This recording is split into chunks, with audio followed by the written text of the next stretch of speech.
RJD supremo Lalu Prasad Yadav हर साल ईद मनाते हैं, जब वो मुख्यमंत्री रहे, जब उनकी पत्नी सीएम रही और जब पिछले 20 साल से प्रदेश के सीएम नीतीश कुमार हैं, तब भी लालू ने कभी ईद मनाना नहीं छोड़ा।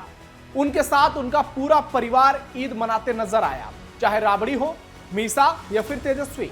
इतना ही नहीं, राबड़ी देवी तो कई बार तजिया पूजा करती हुई नजर आई, लेकिन पहली बार पिछले करीब 35 साल में लालू ने मुसलमानों का साथ छोड़ दिया।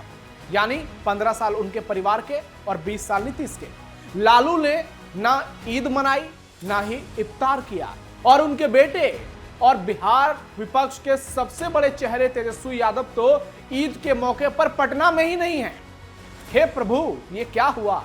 ये मीम आपने जरूर देखा होगा। यही आज वायरल हो रहा है, क्योंकि बिहार की राजनीति में पिछले 20 साल, कहिए तो पिछले 35 साल में सबसे बड़ा उलटफेर देखने को मिला है। बिहार की सियासत और लालू परिवार में ऐसा सन्नाटा पसरा है जो चीख चीख कर सवाल कर रहा है। वो लालू यादव जिन्होंने सालों तक, दशकों तक मुस्लिम समाज के भरोसे को अपनी सबसे बड़ी ताकत बताया, आखिर क्यों इस बार ईद से दूरी बना ली? ना कोई इफ्तार, ना मुलाकात, ना ही पुराना अंदाज। और तेजस्वी यादव जो कहते हैं डंके की चोट पर कि कोई माई का लाल हमारे मुसलमान भाइयों को छू नहीं सकता, वो तो पटना से ही गायब हो गए। और यह कोई संयोग नहीं है, यह सियासत की बदलती पटकथा है। ऐसे में सवाल यह है, क्या यह वही नेतृत्व है जिस पर मुसलमानों ने आंख मूंदकर भरोसा किया? क्या यह भरोसा अब बोझ बन गया है? नीतीश कुमार के लंबे शासन के बीच लालू परिवार की यह खामोशी बहुत कुछ कह रही है। क्या यह दूरी एक रणनीति है या फिर वाकई एक ऐसा मोह जहां पुराने वादे पीछे छूट गए? वैसे भी सियासत में रिश्ते स्थायी नहीं होते, यह बात एक बार फिर साबित होती दिख रही है। लेकिन सबसे बड़ा सवाल अब भी वही है कि खुद को मुसलमानों का सबसे बड़ा मसीहा बताने वाला लालू परिवार आज मुसलमानों से दूर हो गया, ईद से दूरी बना ली। मुसलमानों से दूरी क्यों बनाई गई, यही सबसे बड़ा सवाल है। नमस्कार, कैपिटल टीवी बिहार देख रहे हैं आप, मैं हूं नवेंदु, और आज के इस वीडियो में आपको बताएंगे आखिर क्यों लालू परिवार मुसलमानों से दूरी बनाता हुआ नजर आ रहा है। 20 साल में बदल गई बिहार की सियासी जमीन। बिहार की राजनीति को समझने के लिए इस पूरे घटनाक्रम को सिर्फ ईद नहीं मनाने के प्रतीक तक सीमित करके नहीं देखना चाहिए, बल्कि इसे बदलते राजनीतिक समीकरणों के संकेत के तौर पर पढ़ना भी ज्यादा सही है। लंबे समय तक लालू प्रसाद यादव ने MY यानी मुसलमान यादव समीकरण को अपनी सबसे बड़ी ताकत बनाया और इसी सामाजिक गठजोड़ के सहारे सत्ता हासिल की। 15 साल लालू ने सत्ता पर राज किया, 10 साल राबड़ी, 5 साल लालू। वहीं तेजस्वी यादव भी उसी विरासत को आगे बढ़ाते हुए नजर आए। लेकिन पिछले 2 दशकों में नीतीश कुमार की राजनीति और भारतीय जनता पार्टी के संगठनात्मक विस्तार ने प्रदेश की चुनावी जमीन को ही बदल दिया। अब मुकाबला सिर्फ जातीय या धार्मिक समीकरणों पर नहीं है, बल्कि विकास, गठबंधन और व्यापक सामाजिक समर्थन पर टिक गया है। ऐसे में यह धारणा मजबूत हुई है कि केवल मुस्लिम वोट बैंक के भरोसे सत्ता हासिल नहीं कर सकते आप। यही कारण है कि लालू परिवार अब अपनी छवि को एक खास समुदाय तक सीमित दिखाने से बचना चाहता है, और इसीलिए ईद पर दूरी नजर आ रही है। व्यापक सामाजिक संतुलन साधने की कोशिश की जा रही है। ईद जैसे मौके पर उनकी अपेक्षाकृत कम सक्रियता को इसी रणनीतिक बदलाव के तौर पर देखा जा रहा है, ना कि सीधे तौर पर दूरी या त्याग के रूप में। कुल मिलाकर यह बदलाव बताता है कि बिहार की राजनीति अब तुष्टीकरण के साथ सीमित नहीं रह गई है, बल्कि फ्रेम से आगे बढ़कर बहुस्तरीय प्रतिस्पर्धा में प्रवेश कर चुकी है, जहां जीत के लिए व्यापक गठबंधन और संतुलित संदेश सबसे ज्यादा जरूरी हो गया है। लालू तेजस्वी ने राज्यसभा चुनाव में छोड़ा मुसलमान का साथ। बिहार के हालिया राज्यसभा चुनाव में लालू प्रसाद यादव और तेजस्वी यादव ने एक भूमिहार को मैदान में उतारा, एडी सिंह।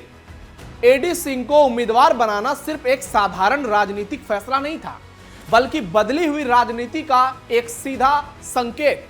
लंबे समय तक MY समीकरण पर निर्भर रही आरजेडी अब अपनी छवि को व्यापक और विस्तार करने की कोशिश में जुटी है। पार्टी नेतृत्व को यह एहसास हो चुका है कि केवल एक ही वर्ग विशेष, खासकर मुसलमान वोट बैंक के भरोसे सत्ता तक पहुंचना मुश्किल ही नहीं, नामुमकिन हो गया है। यादवों के भरोसे सत्ता तक पहुंचना नामुमकिन हो गया है, खासकर तब जब दूसरी तरफ बीजेपी और नीतीश कुमार का मजबूत सामाजिक गठजोड़ तमाम समीकरणों को लगातार ध्वस्त कर रहा है। ऐसे में एडी सिंह को आगे लाकर आरजेडी ने सवर्ण और व्यापक हिंदू समाज को यह संदेश देने की कोशिश की कि पार्टी अब ए टू जेड यानी सभी वर्गों की बात करती है, जो तेजस्वी कहने लगे हैं, ना कि केवल एक समुदाय की राजनीति तक सीमित है। ये कदम अहम संकेत हैं कि लालू तेजस्वी अब अपनी पारंपरिक राजनीति से आगे बढ़कर एक नए सामाजिक संतुलन की तलाश में है, ताकि बदलते राजनीतिक माहौल में अपनी स्वीकार्यता और चुनावी संभावनाओं को थोड़ा और मजबूत किया जा सके। वरना आने वाले समय में मुसलमान यादव को छोड़कर कोई तीसरा वोट भी नहीं करेगा। आरजेडी के मुस्लिम विधायक ने भी छोड़ा लालू तेजस्वी का साथ। हाल में हुए राज्यसभा चुनाव में आरजेडी को सबसे बड़ा झटका अगर किसी ने दिया तो वो ढाका से पार्टी के ही विधायक फैजल रहमान रहे, जो मुसलमान हैं, लेकिन वो अब एनडीए के होने वाले हैं। जिस एडी सिंह के लिए तेजस्वी ने पूरी जान लगा दी, ओवैसी के 5 विधायकों को साधा, मायावती का समर्थन हासिल किया, हिना शहाब को टिकट नहीं दिया, किसी मुसलमान को टिकट नहीं दिया, लेकिन अपने विधायक फैसल रहमान ने उनको धोखा दे दिया। फैसल रहमान को लेकर यह आरोप सीधा है कि उनके रुख या अंदरूनी खिस्तान से ही एडी सिंह चुनाव हारे। इसे आरजेडी के भीतर बदलते समीकरणों के तौर पर देखा जा रहा है। इसी संदर्भ में यह भी जोड़ा जा रहा है कि इस बार ईद पर लालू परिवार की कम सक्रियता महज सहयोग नहीं है, बल्कि एक संकेत है कि पार्टी अब खुद को किसी एक समुदाय की छवि तक सीमित नहीं रखना चाहती है। पिछले चुनावी झटकों और बीजेपी और नीतीश कुमार के मजबूत गठजोड़ के बीच आरजेडी नेतृत्व अब अधिक संतुलित और व्यापक सामाजिक संदेश देने की कोशिश में जुट गया है, ताकि भविष्य की राजनीति में नए समीकरण गढ़े जा सके और जो टैग लालू राबड़ी पर चिपका है वो टैग तेजस्वी पर ना चिपक पाए और आगे चलकर सत्ता के दरवाजे शायद उनके लिए खुल जाए। लालू परिवार को सता रहा जेल जाने का डर। लालू परिवार हर तरफ से परेशान है, लेकिन सबसे ज्यादा वो इसलिए परेशान है कि वो जेल जा सकता है।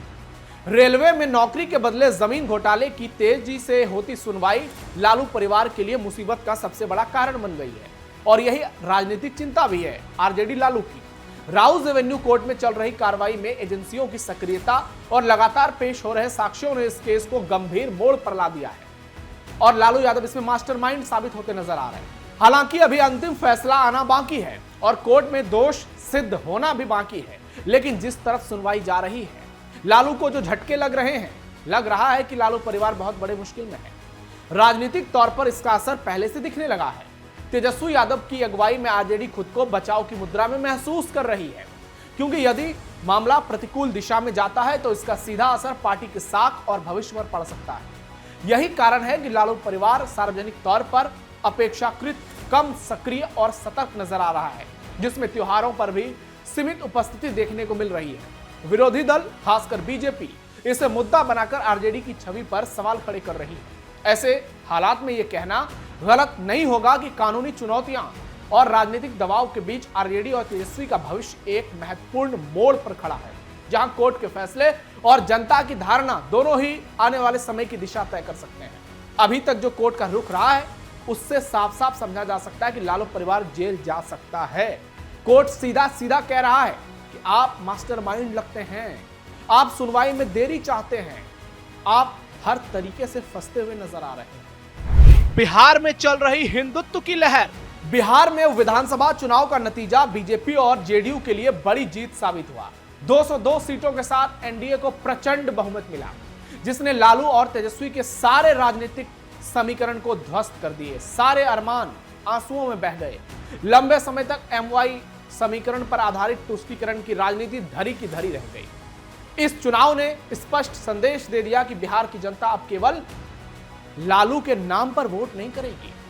हिंदुत्व की मजबूत लहर और विकास की गति को देखते हुए इसको केंद्र में लाकर चुनावी समीकरण बदलेगी। इस क्लाइमेक्स ने तय कर दिया कि अब बिहार में पुराने एमवाई यानी मुस्लिम यादव गठजोड़ पर टिककर सत्ता हासिल करना बेहद मुश्किल है। लालू तेजस्वी की पारंपरिक रणनीति विकल्प हो चुकी है और उन्हें नए सामाजिक और राजनीतिक संतुलन के हिसाब से अपनी भूमिका ढालनी होगी, वरना उनकी सत्ता की राह कठिन नहीं होगी, हमेशा के लिए बंद हो जाएगी। और यही कारण है बिहार में हिंदुत्व की लहर चल रही है और लालू यादव ईद से दूरी बना रहे हैं। हर तरफ से पूरा लालू परिवार फंसा हुआ है। और तमाम चीजों को आप बारीकी से समझेंगे, फिर आप इस निष्कर्ष पर पहुंचेंगे कि लालू प्रसाद यादव ने ईद का त्योहार क्यों नहीं मनाया और पिछले 35 साल में जो कभी नहीं हुआ था वो 2026 में हो गया। अब आपकी क्या राय है इस पर कमेंट बॉक्स में जरूर बताइए। हमारे इस वीडियो को लाइक कीजिए, शेयर कीजिए और चैनल को सब्सक्राइब जरूर कीजिए। फिलहाल के लिए इतना ही, धन्यवाद।